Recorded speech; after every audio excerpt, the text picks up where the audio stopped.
Good morning, students. Good morning, sir.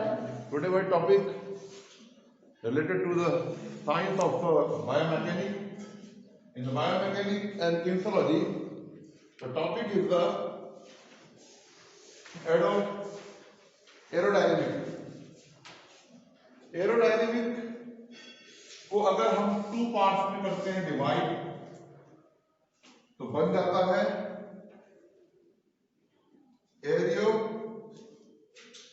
जो एक Greek word है, और दूसरा बन जाता है डायनेमिक।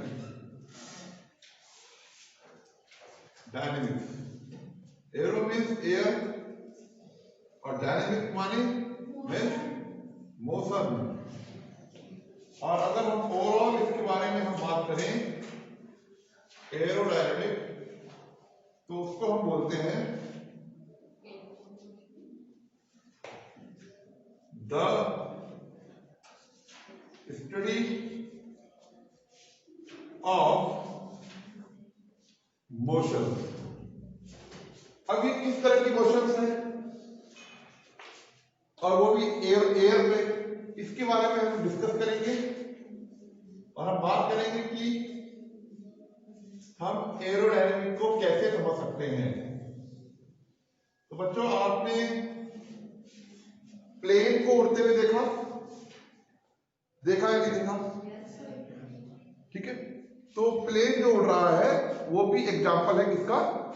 एरोडायनेमिक का। आपने काइट देखी उड़ती हुई? काइट माने पतंग, और एक काइट माने ईगल भी होती है, सिनोनिम्स है उसका भी। ठीक है, ईगल, तो वो भी जो है एरोडायनेमिक, काइट जो पतंग है उसकी बात कर रहे हैं, एरोडायनेमिक का एक उदाहरण है, एग्जांपल है।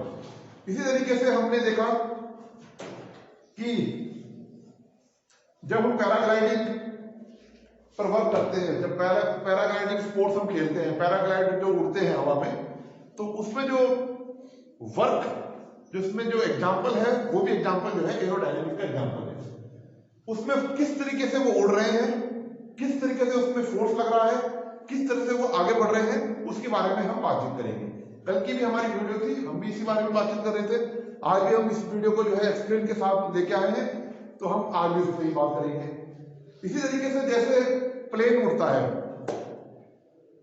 है, वो प्रोजेक्टाइल मोशन में चलता है, लेकिन प्रोजेक्टाइल मोशन में किस तरीके से वर्क करता है, कहां पे फोर्सेस लग रहे हैं, कितने फोर्सेस लग रहे हैं, हम उसके बारे में बात करेंगे। आपने जो है न्यूटन के जो है 3 लॉ हमने पढ़ाए, हम बार बार उसको इसलिए रिवीजन कर रहे हैं कि टॉपिक है हमारा बायोमैकेनिकल किनेसियोलॉजी चल रहा है। तो बायोमैकेनिकल किनेसियोलॉजी चल रहा है, तो बायोमैकेनिकल किनेसियोलॉजी में हम लोग जो है उसी चीज पे बात करेंगे जिस चीज की हम लोग जो है हमें रिक्वायरमेंट है। उसी तरीके से एग्जाम्पल हम लोग समझाएंगे। पहला जो हमारा न्यूटन लॉ था, वो लॉ क्या था? Law of inertia. ठीक है, कोई वस्तु या कोई ऑब्जेक्ट जिस अवस्था में है उसी अवस्था में पड़ा रहेगा। जो वस्तु, जो ऑब्जेक्ट जिस स्पीड में चल रही है उसी स्पीड में चलती रहेगी, जब तक कि कोई एक्सटर्नल फोर्स उसमें ना लगाया जाए। कितना आसान है, समझ में आ गया? उसी तरीके से जो लॉ ऑफ एक्सीलरेशन है, वो सेकंड लॉ है। सेकंड लॉ क्या है कि कोई वस्तु जो चल रही है वो उसी रफ्तार से चलेगी जिस रफ्तार से उसे फोर्स लगाया है, वो उसी तरीके से एक्सीलरेट होगी। दुगनी फोर्स हम लगाएंगे तो दुगनी एक्सीलरेट होगी। तो ये जो है लॉ ऑफ एक्सीलरेशन का न्यूटन लॉ है। इसी तरीके से जो है हमारा लॉ ऑफ एक्शन और रिएक्शन है। ठीक, उसमें क्या है कि कोई ऑब्जेक्ट को जितनी फोर्स से उसमें जो है जितना फोर्स लगाया जाए, किसी ऑब्जेक्ट में जितना फोर्स लगाया जाए, वो ऑब्जेक्ट जो है उसका दोबारा से उसको रिप्लाई देगा, उस पर रिएक्शन करेगा उसी फोर्स से। जैसे बंदूक की गोली जो है, हमने कोई राइफल है उसमें शूट करने पे जो है जो फोर्स उस पर लगा बुलेट पे, जिस फोर्स से बुलेट गई, उसी फोर्स से जो है वो बैक भी आपको जो है रिएक्ट करेगा, रिएक्शन करेगा। तो वहां पे क्या हुआ? एक्शन और रिएक्शन दोनों चीज हो रही है। अब इसी तरीके से एक उदाहरण है, जो एग्जांपल थर्ड है, स्विमिंग। जिस फोर्स से हम अपने हाथों को जो है पानी को धकेलेंगे पीछे की तरफ, तो उसका रिएक्शन जो है हमें आगे की तरफ मिलेगा, हम आगे की तरफ बढ़ेंगे। उसी तरीके से हम लोग जो है, जो हमारा एग्जांपल है, हम कुएं से पानी निकाल रहे हैं, कुएं से पानी हम निकाल रहे हैं, जितना हम उसको खींचेंगे, ठीक है, उतना ही फोर्स वो नीचे की तरफ लगाएगा। ठीक, अगर हम उसमें जो है कैंची चला दें या फिर काट दें तो बाल्टी नीचे गिरेगी और आदमी जो है दूर जाके गिरेगा, तो वो रिएक्शन वहां देखने को मिलेगा। तो ये भी एग्जाम्पल है। अब हम आते हैं एरोडायनेमिक। एरोडायनेमिक को अगर हम दो वर्ड्स में हम समझें तो हम इसको एरो और डायनेमिक, आपको एक्सप्लेन भी ऐसे करना है एग्जाम में, ऐसा नहीं कि उसमें जो है नहीं कौन सी कहानी लिख दी उसमें, ऐसे तोड़ तोड़ के लिखोगे एकदम समझ में आ जाएगा, एग्जाम समझेगा कि आपने बहुत अच्छे से पढ़ा है। एरोडायनेमिक, एरो मींस एरो और डायनेमिक दोनों जो है ग्रीक वर्ड है। एरो मींस है एयर, डायनेमिक माने है मोशन। तो the study of the motion. और जो फ्लूइड साइंस है, जो फ्लूइड साइंस, जो बीएससी के बच्चे हैं जो आगे जाके पढ़ाई करेंगे, फ्लूइड साइंस जो वेलोसिटी साइंस है, जो फ्लूइड साइंस है, उसकी एक ब्रांच है एरोडायनेमिक। अब इसमें एरोडायनेमिक के जो एग्जांपल मैंने आपको बताए, जैसे हवाई जहाज जब उड़ता है तो उस पर फोर्स लगते हैं, उस फोर्स की हम स्टडी करेंगे। किस तरीके से? ये हमारा एक प्लेन है, हाईजेट प्लेन है, ठीक, इसमें एक फोर्स लगता है, वो क्या है बेटा? कुछ लिफ्ट। नीचे वाला क्या है? वेट। और इधर क्या है? ड्रैग। और सामने क्या है? थ्रस्ट। लिफ्ट माने जहाज का ऊपर की ओर खींचना। अब कौन खींच रहा है? भगवान खींच रहा है, बादल खींच रहे हैं, क्लाउड खींच रहा है, या फिर अपना फोर्स खुद लग रहा है? तो खुद अपना फोर्स लग रहा है उसका, तभी वो लिफ्ट हो रहा है ऊपर। ठीक, उसकी स्टडी करनी है। दूसरी, वेट। किस प्रकार का वेट है? हम कोई तो खींच रहा है, वेट है कि मशीन? वेट तो है। जो मशीनरी जो यूज हो रही है साइंस में, ये जो वर्क हम कर रही है, मशीनरी यूज हो रही है, उसका अपना वेट है। तो वेट जितना ज्यादा होगा उस पर ग्रेविटेशनल फोर्स उतना ही अधिक होगा, ये भी ध्यान रखें आप। ठीक, नंबर टू कंप्लीट। उसके बाद थ्रस्ट। थ्रस्ट माने आगे की तरफ हमें जो है जब चलनी है, जो फोर्स लग रहा है, जो सामने की तरफ लग रहा है, आगे की तरफ बढ़ रहा है, वो थ्रस्ट फोर्स में होगा। और इसी प्रकार से कोई वस्तु जब आगे की तरफ चलती है तो उसे पीछे की तरफ जो है खींचा जाता है, और उसको हम ड्रैग बोलते हैं। ठीक है, अभी हम इसको पढ़ लेते हैं पहले, फिर हम आपको समझाते हैं। पहले हम इसको पढ़ लेते हैं और फिर हम इसको रिवाइज करते हैं। The word of the aerodynamic is the organized by from two Greek word. Aero means related to the air and dynamic means with the motions. So collectively aerodynamic means the study of the motions, the study of motion, the study of motion of air, the study of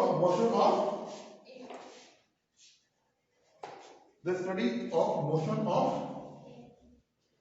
ये है air. इसके ध्यान रखें, इतना भी लिख देंगे तो आप लोग जो है दिमाग में, मतलब समझ लो कि एक आधा नंबर आपको उसमें मिल जाएगा, दो में से। ठीक है, लेकिन लिखना पूरा है। अब इसमें क्या है? In short, aerodynamic is the study of property of moving air and their interactions between the air and solid bodies moving through is the aerodynamic is the way air move around things. Anything that move through the air react to dynamics. In simple word, aerodynamic is related to the flow of air around. Flow of air around.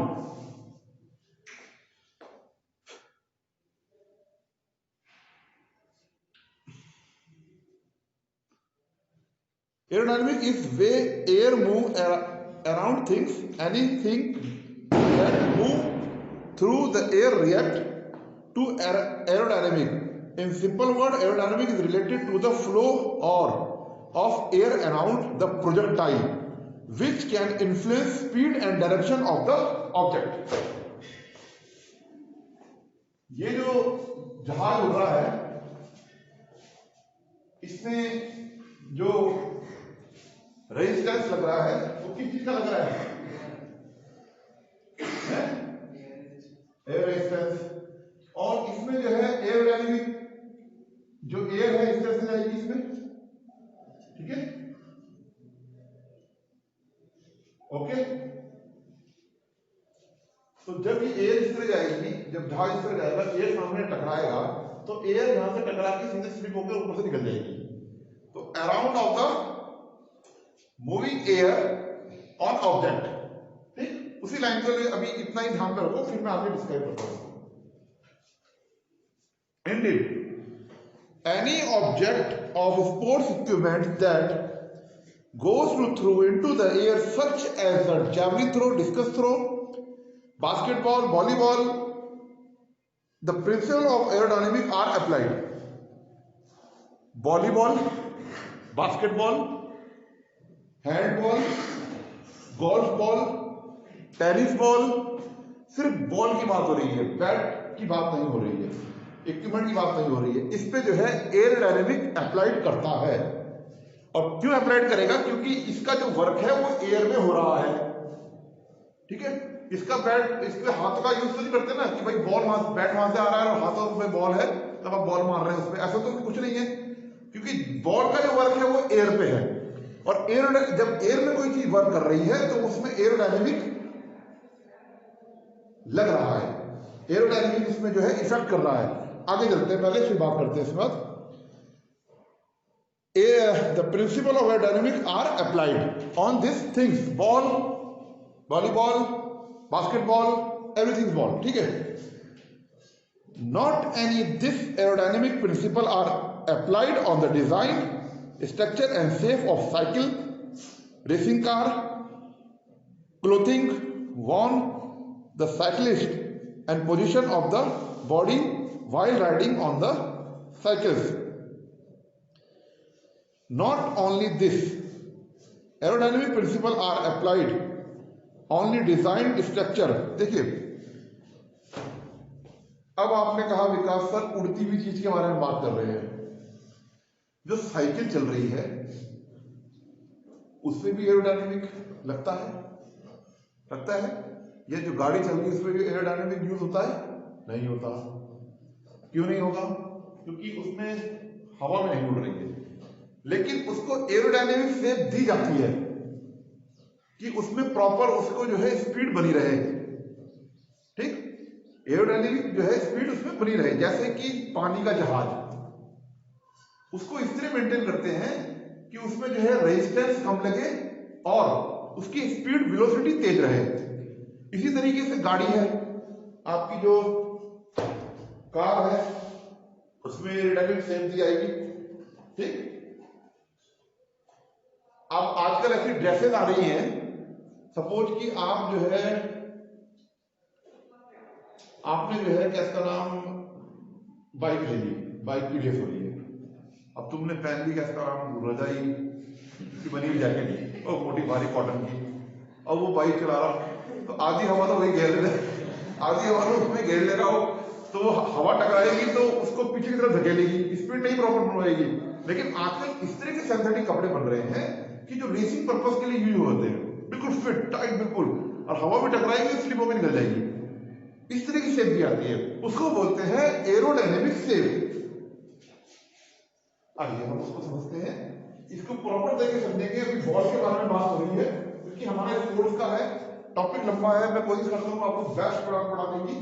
इसको बोलते हैं एडो, अरे spelling सही है बच्चों, हाँ, aerodynamic shape, aerodynamic shape. जैसे कि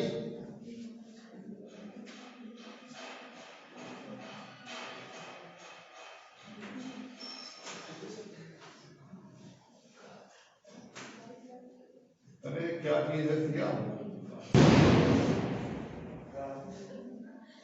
ये कार, कितने कार में कितने होते हैं इसमें, वही 5, ठीक है। बाद में मुझे यो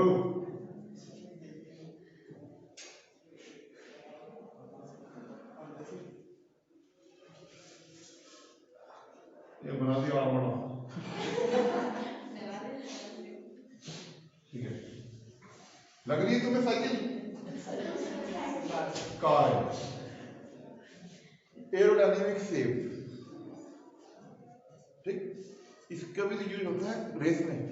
अब एयर, स्ट्रीम लाइन में अगर कोई एयर आ रही है, स्टीम लाइन में एयर आ रही है, एयर ऐसे करके निकल जाएगी, ऊपर से निकल जाएगी एयर, निकल जाएगी और नीचे की एयर यहां से निकल जाएगी। तो गाड़ी की स्पीड बनेगी, कांस्टेंट स्पीड बनेगी, बेहतर स्पीड बनेगी, और आपकी जो है उसमें फ्यूल भी कम लगेगा, उसमें उतना फ्यूल नहीं लगेगा। अब तुमने ले लिया कमरा, कमरे में बैठ के जा रहे हो, उसमें मोटर जोड़ दी, तो वो चल पाएगा कि चलेगा तो जरूर, पर लेकिन एयर रेशियो ज्यादा रहेगी।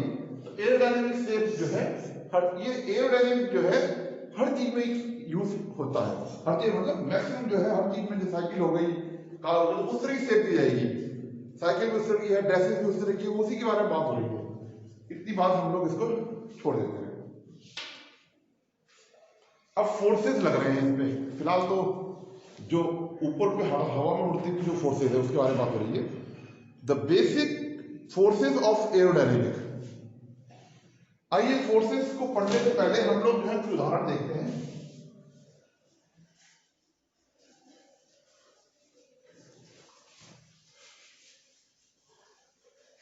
कुछ एग्जाम्पल हम लोग इस पे देखते हैं। आपने पहले हम प्लेन की बात करते हैं। प्लेन, जब प्लेन हवा में उड़ता है तो आपने कभी देखा है कि वो हवा में कैसे उड़ता है? कभी गौर किया? नहीं किया। आप लोग के पास बहुत साधन है, यूट्यूब भी है, सब कुछ आप देख सकते हैं उसे, लेकिन आप देखिएगा जरूर, क्योंकि आपका सिलेबस अभी चैप्टर चल रहा है। जब प्लेन चलता है तो प्लेन जो है ऊपर की तरफ उसको उठा जाता है, ऊपर की तरफ। उसके बाद ऊपर की तरफ जब रहता है उसका काफी ऊंचाई में जाने के बाद उसको कॉन्स्टेंट अपनी स्पीड और लेवल पे आ जाता है। उसके बाद वो प्रॉपर अपनी जो है उस पर अपनी स्पीड में बना रहता है। तो वो किस प्रकार से वर्क करता है, किस प्रकार से उसमें एरोडायनेमिक जो है लग रहा है, ठीक, उसके बारे में बात करते हैं। आइए एरोडायनेमिक के साथ साथ हम एक चीज और समझें। आपने बॉल को देखा होगा, क्योंकि अगला जो टॉपिक है बच्चों, उसमें अगला जो पॉइंट है वो है effect on aerodynamic on a ball. ठीक है, अगला पॉइंट है जो हम पहले हमारा छूट गया था। सपोज कि आपने बॉल है, आपने बॉल ली, पहले बॉल का एग्जांपल देख लेते हैं। आपने बॉल को थ्रो किया, आपने इस तरह थ्रो किया कि वो एक प्रोजेक्टाइल शेप में जाते हुए वो अपने उसमें चले जाए, ठीक।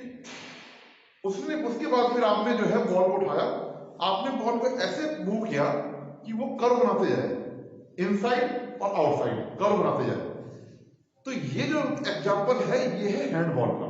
हैंडबॉल में क्या होता है कि बॉल हाथ में होती है, हम उसको थ्रो करते हैं, अगर जो प्लेयर है उसको पकड़ता है, फिर वो थ्रो करता है, वो फिर गोल में जब थ्रो करेगा तो कुछ एंगल बनाते हुए करेगा, ठीक।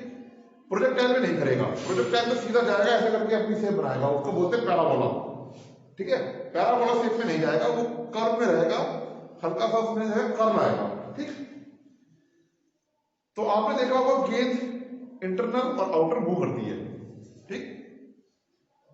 वो जो है वो किस लिए होती है? वो मैग्नेस इफेक्ट की वजह से होती है। कौन सा इफेक्ट बच्चों?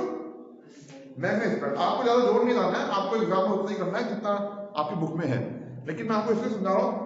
मैग्नेस इफेक्ट, मैग्नेस इफेक्ट को जो है सबसे पहले जो है न्यूटन ने बताया था, आइजैक न्यूटन ने अपने 3 लॉ भी दिए और मैग्नेस इफेक्ट को भी बताया।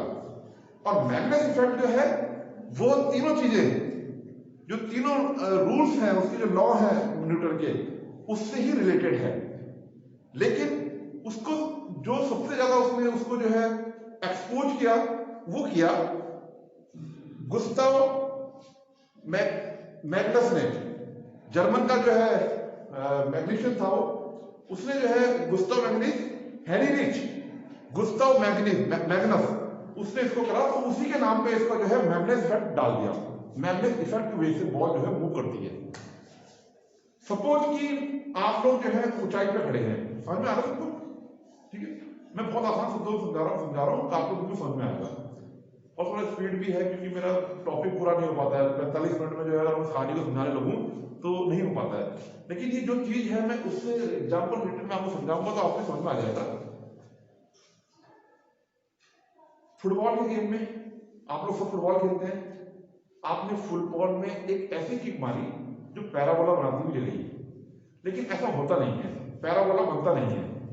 लेकिन कई बार हम फुटबॉल को जो है इंटरनल किक, ठीक है, इनसाइड किक जिसे हम बोलते हैं, जो कर्व बनाती है अंदर की तरफ जाती है, और आउटर किक जो आउटसाइड से बाहर से निकल जाती है, ठीक है, उसको कई तरीके से किक्स होती है, कई तरीके से होती है। तो जो कर्व बन के आती है वो मैग्नेस इफेक्ट है। और वो क्यों होता है? वो एयर प्रेशर और एयर की वजह से होता है और उसमें एरोडायनेमिक प्रिंसिपल लगता है, ठीक। अब आपने कहा कि विकास सर जैसे कि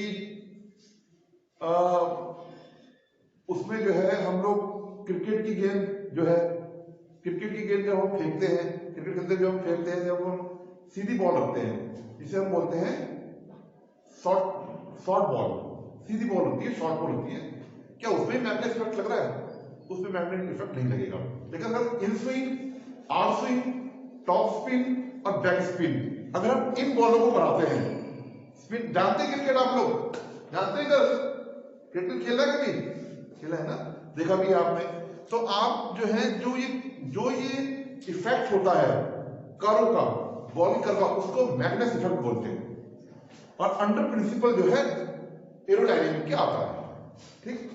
आगे वाले में पॉइंट में जो है, क्योंकि कल मेरा पॉइंट रुक गया था, वो आगे का बचा हुआ था, बॉल पे इफेक्ट क्या होता है एरोडायनेमिक का। सपोज कि हम किसी ऊंचाई पर खड़े हैं, एग्जांपल, अगला नेक्स्ट एग्जांपल, हम बहुत ऊंचे पहाड़ पर खड़े हैं, हमने बॉल को ऐसे उठाया, बॉल को ऐसे थ्रो कर दिया सीधा सीधा, कैमरा लगा दिया चेक करने के लिए, एकदम देखोगे तो गिर भी सकते हैं, कैमरे से हमने चेक किया तो बॉल सीधी जाएगी, सीधी बिल्कुल नीचे जाके जमीन पे आके पड़ जाएगी, गिर जाएगी। लेकिन अगर हल्का सा एयर कहीं पे है तो एयर से वो थोड़ा सा इफेक्ट होगी, हल्की सी एयर चलेगी, ऐसे में इफेक्ट होगी और फिर वहीं आ जाएगी।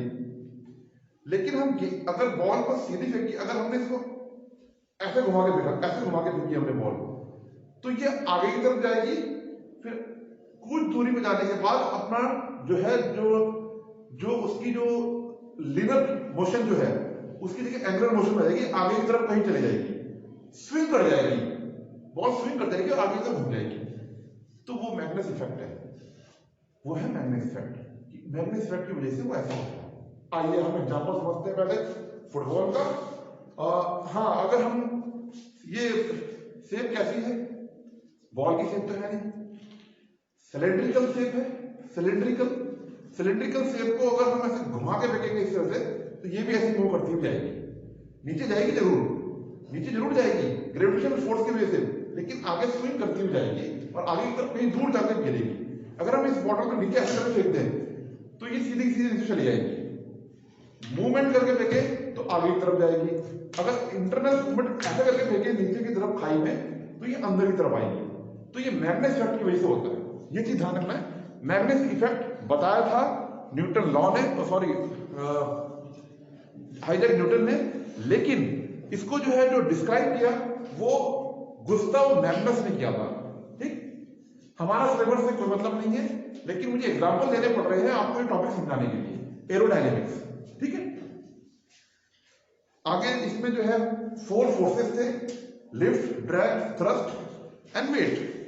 जो नेक्स्ट जो पॉइंट है उसमें था effect of aerodynamic on a ball, उसके बारे में हम बात कर रहे हैं कि बॉल कैसे मूव करती है, हवाई जहाज कैसे चलता है, हवाई जहाज की बॉल के बारे में होती है। अब बॉल के ऊपर आते हैं,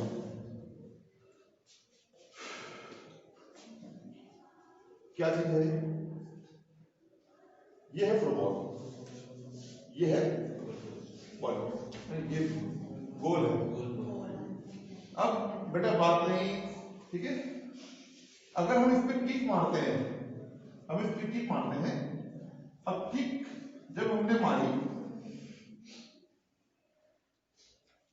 बॉल ऐसे रोटेट होती जाएगी,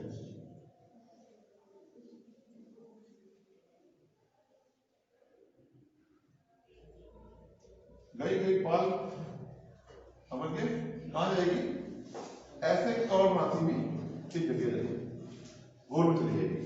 ये क्या हो रहा है? मैग्नेट इफेक्ट हो रहा है, एरोडायनेमिक लग रहा है इसमें, ठीक है। उसके बाद अगर हम बॉल को किक मारते हैं, सपोज कि दूसरी बॉल यहां पे रखी है, उस पर हमने किक इस तरफ मारी है, अगर हमने इसकी किक मारी है इस तरफ से, ऐसे करके मारी है तो टर्न करते हुए घूम जाएगी, ठीक। अगर हम इसकी किक जो है बॉल पे ऐसे करके मारते हैं, इस तरफ से इधर मारते हैं, सेंटर में बॉल है ये, हमने इधर रखी क्योंकि जगह समझाने के लिए है, तो इस तरह मारते हैं तो ये बॉल जो है, देखिए एक मिनट आपको नहीं बनाना पड़ेगा, एक तो वो नहीं है इसका, हाँ यस,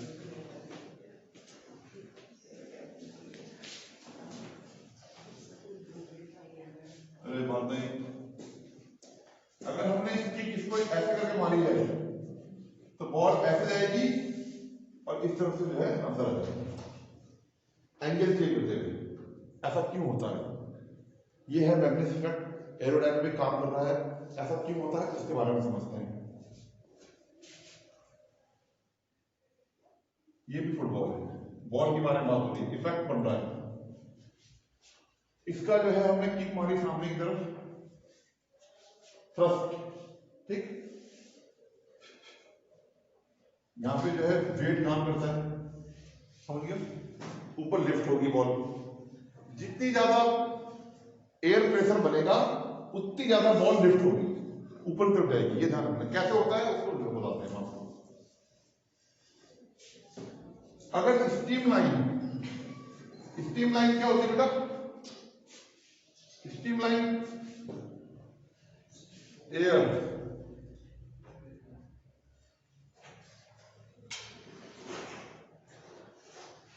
इस तरह से अगर बात करती है तो स्टीम जो है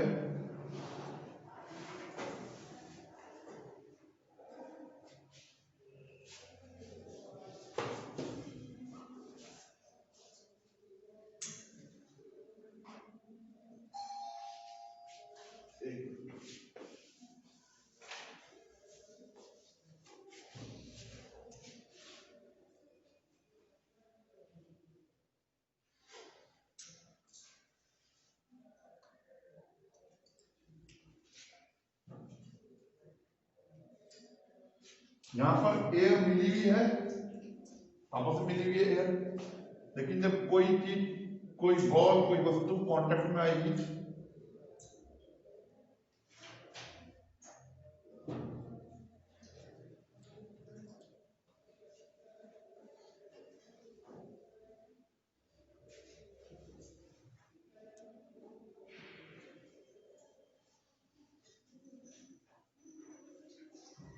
ये एयर है,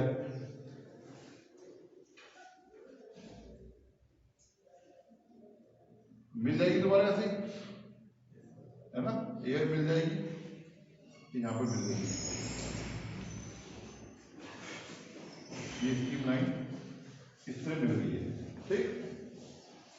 जब हम बॉल को नीचे की तरफ हिट करेंगे तो बॉल ऊपर की तरफ हिट होगी, और जो एयर है, ये एयर है, ये सीधी सीधी जो है आपस में नीचे, ऊपर वाली एयर का प्रेशर जो है कम होगा, नीचे हिट मारी है हमने, प्रेशर ज्यादा होगा एयर का, तो इधर वाली जो एयर है वो तो डाउन में रहेगी, ऊपर वाली एयर में जो है दबाव कम होगा, जब दबाव कम होगा तो बॉल ऊपर की तरफ शिफ्ट होगी, जहां पे प्रेशर ज्यादा होगा, जहां पे एयर प्रेशर ज्यादा होगा वहां पे बॉल नीचे रहती है, जहां पे एयर प्रेशर कम होता है बॉल उतनी ज्यादा ऊपर उठेगी, उतनी हल्की हल्की प्रेशर होगा ना, एयर का जितना हल्का प्रेशर होगा उतना ज्यादा ऊपर उठेगी, तो इसी तरीके से बॉल जो है ऊपर की तरफ लिफ्ट होती है, ठीक है, ऊपर से लिफ्ट होती है।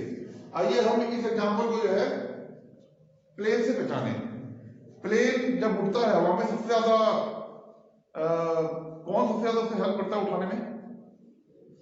उसके जो है विंग्स कहते हैं, ब्लेड्स जो है वो डिपेंड होते हैं। ब्लेड्स कुछ इस तरह से होते हैं बच्चे,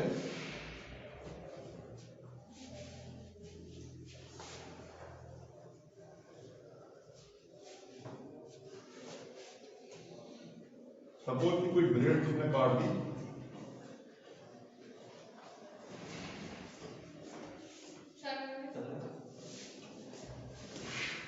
कुछ ऐसा ब्लेड होते हैं उसके, है ना, ब्लेड आगे की तरफ चौड़े होते हैं, पीछे की तरफ पतले होते हैं, ठीक। अब इसकी उठान जो है ऊपर की तरफ है। अब स्टीम लाइन में कोई एयर,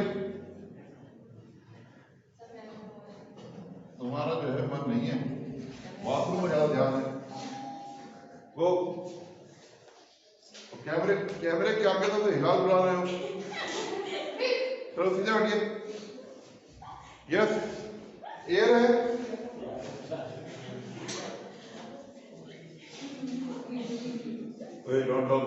सॉक्सी, अब एयर है, एयर ऐसे करके आएगी,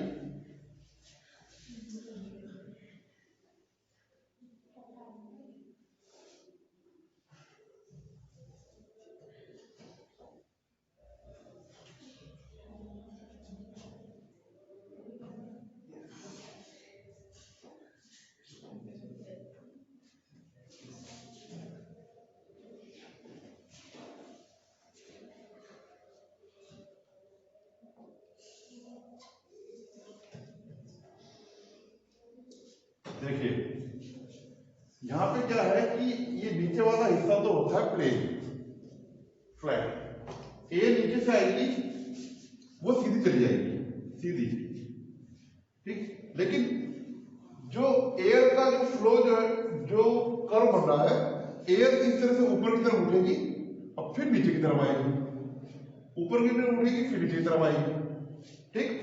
उससे क्या होगा कि हमारा जो एयर प्रेशर है यहां पे कम होगा, एयर प्रेशर की जगह पे कम होगा, ठीक। और जब एयर नीचे तरफ आएगी तो सबसे ज्यादा प्रेशर इस जगह पे होगा। जब इस जगह पे प्रेशर होगा एयर का, जो बर्नौली की जो हमारा जो प्रिंसिपल्स है, जो बर्नौली प्रिंसिपल्स है, उस पे ही डिपेंड कर रहा है। तो ये जो है, जो ये विंग से ऊपर की तरफ उठेगी, लिफ्ट होगी, ये जहाज ऊपर की तरफ लिफ्ट होगा और ये नीचे वाली एयर से निकल जाएगी। ये इसको इस पे जो है कम, यहाँ ज्यादा इफेक्ट होगा, यहाँ कम होगा, क्योंकि यहाँ एयर ज्यादा है, इफेक्ट ज्यादा होगा, और यहाँ पे जो है हमारा जो है जो प्रेशर है वो कम रहेगा। इसी तरीके से जहाज ऊपर लिफ्ट होता है और ऊपर फिर ऊपर जाने के बाद कॉन्सेप्ट स्पीड में बना रहता है। तो ये जो हमारा प्रिंसिपल है एरोडायनेमिक, ये इसी एरोडायनेमिक के प्रिंसिपल पे ही डिपेंड करता है, और इसमें जो है न्यूटन के तीनों लॉ लग रहे हैं, ठीक। जो थर्ड लॉ है, थर्ड लॉ इसमें लग रहा है। कैसे लग रहा है? थर्ड लॉ क्या है? थर्ड लॉ क्या है? जब एक चीज एक्शन में है तो उसका रिएक्शन भी इक्वल होगा। तो यहां पर जो है action equal to reaction. Action क्या है कि एयर आई और नीचे डाउन होकर जा रही है, यहां पे जो है प्रेशर ज्यादा है, ऊपर कम है। तो जब यहां पे एक्शन और उसका रिएक्शन ये है कि इसको लिफ्ट कर रही है, जब इसमें प्रेशर बन रहा है नीचे और जहाज को ऊपर से लिफ्ट कर रहा है, तो उतनी ही प्रेशर जितना पड़ रहा है उतना ही प्रेशर से वो जहाज ऊपर उठ रहा है, समझ लो। तो दोनों चीज इक्वल है। ये लॉ का जो है न्यूटन का थर्ड लॉ इस पे जो है लग रहा है। अब बाकी तीनों लॉ तो इतनी चीजों में लगते हैं। इसी प्रकार से जो है पैराग्लाइडिंग का जो गेम है, वो पैराग्लाइडिंग जो है उसकी सेफ इसलिए बनी होती है कि वो जो पैराग्लाइडिंग है वो ऊपर की तरफ लिफ्ट हो। और बॉल की जो मैंने आपको कंडीशन बताई है वो यही है। आओ हम उसको पढ़ लेते हैं उसको कि क्या था इसमें। Effect of aerodynamic on a ball, topic हमारा आज कंप्लीट हो जाएगा, ठीक। Effect of aerodynamic on a ball, a flow of air around a ball through air differ greatly depending on whether its hull has a smooth surface of rough surface। इसके बारे में बताऊंगा आपको, स्मूथ और rough surface.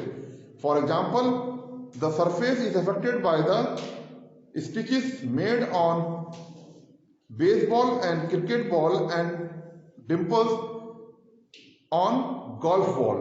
A matter of fact, in a flight of a smooth ball, the air modulus travel around the ball to take back where they meet, mingles and combine to push the ball forward.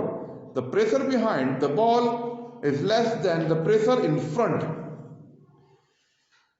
If the ball has uneven the rough surface, turbulence occur as the airflow over the ball. The turbulence causes the air to stick to the ball just a little longer and increase the walk, which increase drag. If you don't put any spin on the ball, the airflow around the ball will the symmetric.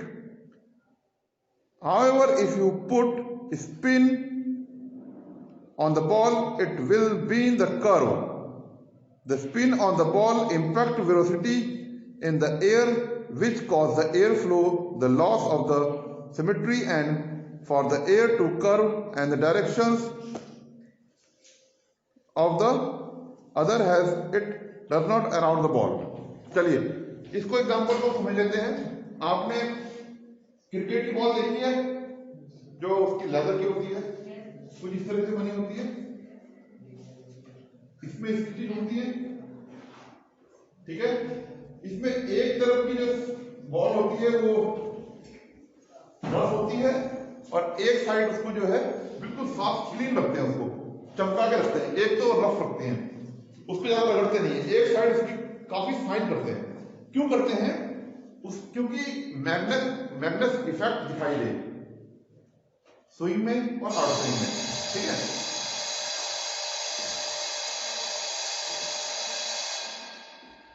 मैग्नेस effect दिखाई दे। जब हम लोग ball को swing कराते हैं तो air का flow बनता है जो एटमॉस्फेयर में है, तो एयर यहाँ पे जो है आकर जब हम एयर आती है तो स्लिप हो जाती है, बस एयर स्लिप हो जाती है और यहाँ पर जो है एयर टकराती है। साइनिंग वाली जगह पे एयर स्लिप होती है, दूसरी वाली जो रफ साइड होती है वहां पे एयर टकराती है। तो जो साइनिंग वाली है वहां पे प्रेशर कितना होता है? ज्यादा होगा। और इधर कितना होगा प्रेशर?